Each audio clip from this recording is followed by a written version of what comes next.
নেশাতে সর্বনাশের খেলাতে তাই মেতেছি একসাথে এখন। বৈশাখেতে প্রথম দেখা জ্যৈষ্ঠ মাস এখন। আসসালামু আলাইকুম। এবার আসবো আমাদের বেসরকারি অঙ্গ সংস্থা এনজিও গুলো কি নন গভর্নমেন্ট অর্গানাইজেশন, তারা নন গভর্নমেন্ট ভাবে সরকারকে বিভিন্ন সহযোগিতা করে থাকে। তারাই হচ্ছে এনজিও, বেসরকারি অর্গানাইজেশন। তাদের কাজ হচ্ছে বিভিন্ন বিভিন্ন চ্যারিটি বা ফান্ড কালেকশন করা, চ্যারিটি থেকে বা ব্যক্তি থেকে বা প্রতিষ্ঠান থেকে বা আন্তর্জাতিক তহবিল থেকে ফান্ড কালেকশন করে যেগুলো দায়িত্ব বিবেচনায় কাজ করা। আবার এই চ্যারিটিদের যে ফান্ড কালেকশনকে এখান থেকে যারা কাজ করে তাদেরকে যে বেতন দেয় সেটা ও এই তহবিল থেকে দেয়। এই তহবিলের নাম হচ্ছে ইন্টারেড বলা হয় এনজিওর পরিভাষায়। এবার আমরা এই ডেভেলপমেন্টের বিষয়ে, উন্নয়নের বিষয়ে আমরা যদি কথা বলি, এনজিও এবং বিভিন্ন ইসলামিক এনজিও আছে, তারাও এই ডাকাতের মাধ্যমে তার বাড়ি স্বর্ণ বা তারে 52 বাড়ি দ্রব্যের অনুপাতে ধনীদের কাছ থেকে ডাকাত কালেকশন করে। পরে এই টাকাগুলো তারা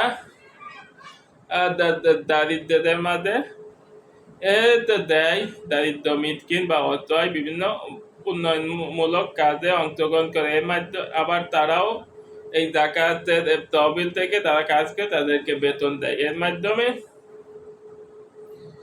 মানে দেশের একটা ভারসাম্যপূর্ণ কাজ হয়। কিন্তু কাজ হলো কি, যখনই এটা আপনি মাইক্রো ক্রেডিট বা ক্ষুদ্র ঋণ আকারে দেবেন তখন আপনার নির্দিষ্ট হারে, যেমন আপনি যদি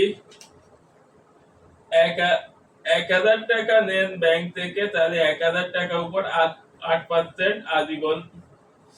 কিন্তু এনজিওতে যখন 1,000 টাকা কমবে 800 টাকা হবে, তখন এই 800 টাকার উপর 8% থাকে, 400 টাকার উপর 8% থাকে।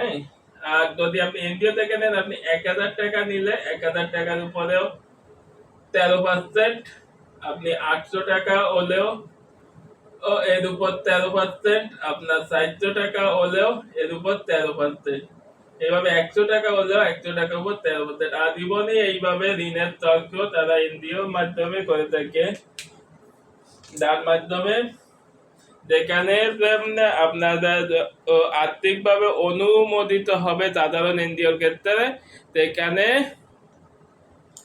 আপনার আর্থিকভাবে আরো ক্ষতিগ্রস্ত হচ্ছেন।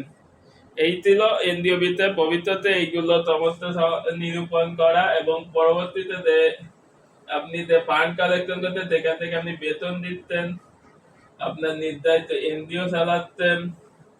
আপনি প্রয়োজনে এনজিও একটা নির্দিষ্ট প্রতিষ্ঠান বানাইবেন, বর্তমানে বিভিন্ন কলকারখানা বানাইবেন, তার মাধ্যমেও দায়িত্বদের আপনি হেল্প করতে পারেন। এবং আপনি ফান্ড কালেকশন থেকে সেখান থেকে দায়িত্বদের অর্থ দিয়ে হেল্প করতে পারেন। এইভাবে হেল্প করার মাধ্যমে কিন্তু আপনার প্রতিষ্ঠান অগ্রসর হতে পারে।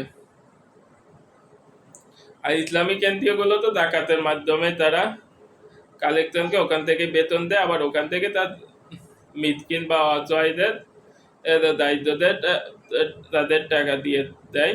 তাদের মাধ্যমে মাইক্রো ক্রেডিট নাই তাদের ভিতরে। এই ছিল আমাদের এনজিও। আর এনজিওতে এই যে টাকাটা দেয়, তারা কাজ করে, এদেরকে ইন্টার এইড বলে। সবাইকে এই পর্যন্ত ধন্যবাদ।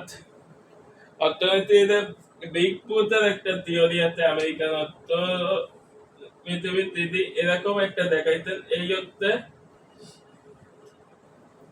বিগ পুশ, এই হচ্ছে আপনার দেশের অর্থনীতি।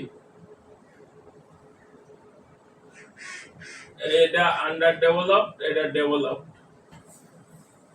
আপনি এখান থেকে যত ধরে পুশ করতে পারবেন তত এই আন্ডার ডেভেলপ থেকে ডেভেলপে আসবে। কিন্তু আপনি যদি আস্তে পুশ করেন তখন এটা এই পর্যন্ত এতে আবার আপনার মাথা এতে ব্যাক করবে।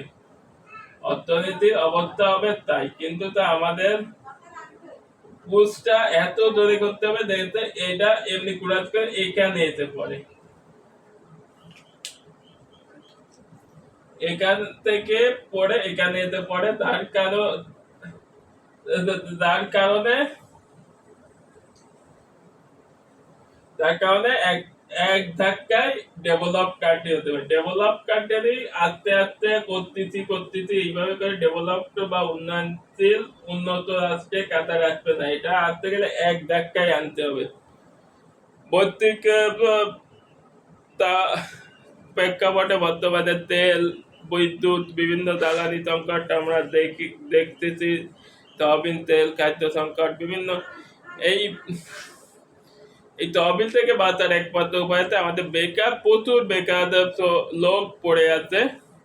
শুধুমাত্র এই অর্থনীতির বিষয়গুলো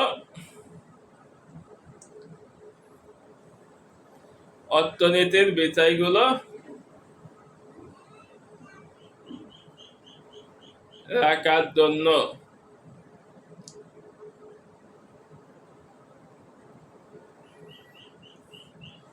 সুতরাং আমরা যদি এক ধাক্কায় যদি কোনো একটা কাজ আমরা করে ফেলতে পারি, যেমন বিভিন্ন সুবিধা বা অনলাইন অফলাইন বিভিন্ন সুবিধার মাধ্যমে যদি একটা পুশ করতে পারি, তার কারণে আমাদের অর্থনীতিকে এক ধাক্কায় উন্নয়নে আনা সম্ভব। এর মূলে আপনি যদি প্রথমত সবাইকে টাকাগুলো দিয়ে দেন এবং নিজের প্রতিষ্ঠানকে বাঁচানোর জন্য যদি একটা বড় কলকারখানা করে তোলেন, তার মাধ্যমে সেখান থেকে প্রতিষ্ঠান চলবে, এর মাধ্যমে প্রচুর লোকের উন্নয়ন হবে। আপনি এইভাবে এগিয়ে যেতে পারেন। আপনি মাইক্রো ক্রেডিটের মাধ্যমে আপনার বিগ পুশ হবে না, আবার আবার জায়গায় এসে পড়বে, মাথায় এসে পড়বে। সবাইকে পর্যন্ত ধন্যবাদ।